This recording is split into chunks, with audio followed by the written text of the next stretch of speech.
جادوئی کہانیوں کی دنیا میں خوش آمدید۔ یہ ہے میجک کہانی ٹی وی۔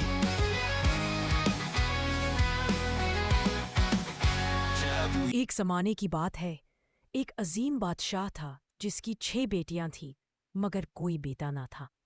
جب ملکہ نے خوشخبری سنائی کہ وہ ایک بار پھر ماں بننے والی ہے تو بادشاہ کا چہرہ سختی سے بھر گیا۔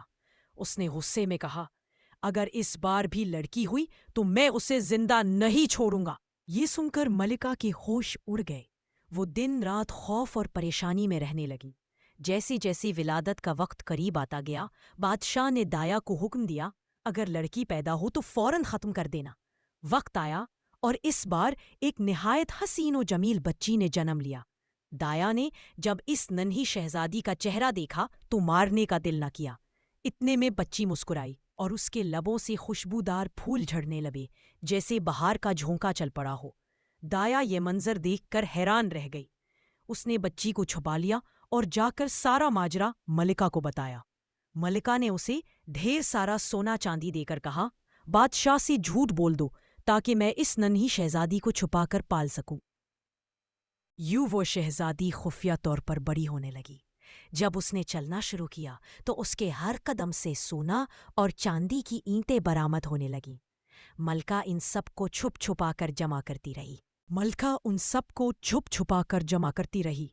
کچھ عرصہ گزرا، ملک میں قحط پڑ گیا، خزانے خالی ہو گئے۔ بادشاہ فکر مند بیٹھا سوچ رہا تھا کہ اب سلطنت کیسے چلے گی۔ تب ملکہ اپنے خفیہ خزانے سے چند سونے چاندی کی اینٹیں لائی اور بادشاہ کو دی۔ بادشاہ حیران ہوا، پوچھا، یہ کہاں سے آئیں؟ ملکہ بولی، پہلے وعدہ کریں کہ میری جان بخشی ہوگی۔ بادشاہ نے وعدہ کیا۔ تب ملکہ نے اپنی 7ویں بیٹی کو سامنے لایا۔ جب وہ چلتی تو اس کے قدموں سے سونا چاندی جھڑتی اور جب مسکراتی تو پھول برسنے لگتے۔ بادشاہ نے پہلی بار اپنی ننھی بیٹی کو دیکھا اور اس کا دل پگھل گیا۔ اس نے ملکہ کو معاف کیا اور بیٹی کو سینے سے لگا لیا، مگر بڑی بہنوں کے دلوں میں حسد کی آگ بھڑک اٹھی۔ بادشاہ نے ان کے دلوں سے حسد مٹانے کے لیے اپنی سب سے چھوٹی بیٹی کے لیے ایک الگ شاندار محل بنوا دیا۔ کچھ عرصے بعد بادشاہ کو سفر پر جانا تھا۔ اس نے بیٹیوں سے پوچھا، واپسی پر تمہیں کیا تحفہ چاہیے؟ چھوٹی شہزادی اس وقت دعا میں مصروف تھی۔ جب بادشاہ واپس آیا تو سب بیٹیوں کے تحفے لایا اور سب سے چھوٹی کے لیے ایک ڈبہ دیا۔ یہ ہے تمہارا صبر۔ شہزادی نے کچھ نہ کہا اور ڈبہ ایک کونے میں رکھ دیا۔ کچھ دن گزرے۔ ایک روز گرمی میں وہ پنکھا تلاش کرتے ہوئے اس ڈبے کے پاس گئی۔ جب اس نے ڈبہ کھولا تو اندر ایک نہایت حسین و جمیل پنکھا رکھا تھا۔ جیسے ہی اس نے پنکھا ہلایا، اچانک اس کے سامنے ایک خوبصورت شہزادہ نمودار ہو گیا۔ شہزادی اسے دیکھ کر بے ہوش ہو گئی۔ شہزادے نے اسے ہوش میں لاتے ہوئے کہا، جب بھی تم یہ پنکھا ہلاؤ گی میں حاضر ہو جاؤں گا اور جب کہو گی چلا جاؤں گا۔ یوں دونوں دن رات ایک دوسرے کے ساتھ رہنے لگے۔ محبت بڑھتی گئی، خوابوں جیسی زندگی گزرنے لگی۔ مگر بڑی بہنوں کو یہ راز معلوم ہو گیا۔ ان کے دل میں حسد کی آگ اور بھڑک اٹھی۔ وہ ظاہری دوستی دکھانے لگی اور چھوٹی بہن سے راز اگلوانے کی کوشش کرنے لگی۔ ایک دن انہوں نے شہزادہ جیسے ہی بستر پر لیٹا، شیشے کے ٹکڑے اس کے جسم میں چپ گئے۔ شہزادہ درد سے کراہ اٹھا، خون میں نہا گیا۔ شہزادی گھبرا گئی اور پنکھا ہلا کر اسے واپس اس کے ملک بھیج دیا۔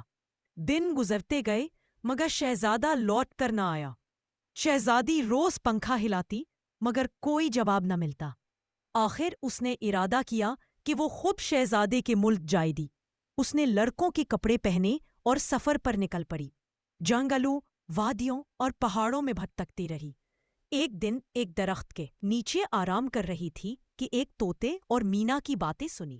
مینا نے کہا، شہزادے کا اصلی علاج تو اس دیو ہیکل کبوتر کی یخنی ہے جو آدمی جتنا بڑا ہے اور جس کی آنکھیں نیلی ہیں۔ اگر اس کی یخنی پلائی جائے تو سارے زخم بھر جائیں گے۔ شہزادی نے ارادہ کر لیا کہ وہ وہی کبوتر تلاش کرے گی۔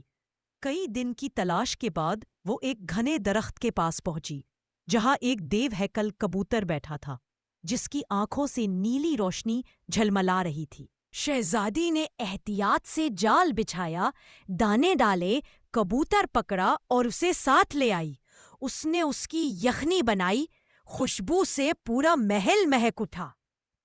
جب وہ شہزادے کے پاس پہنچی تو سب درباری حیران رہ گئے۔ ایک نوجوان طبیب نقاب اوڑھے ان کے سامنے کھڑا تھا۔ شہزادی نے کہا، اگر اجازت ہو تو میں شہزادے کو یہ یخنی پلا دوں۔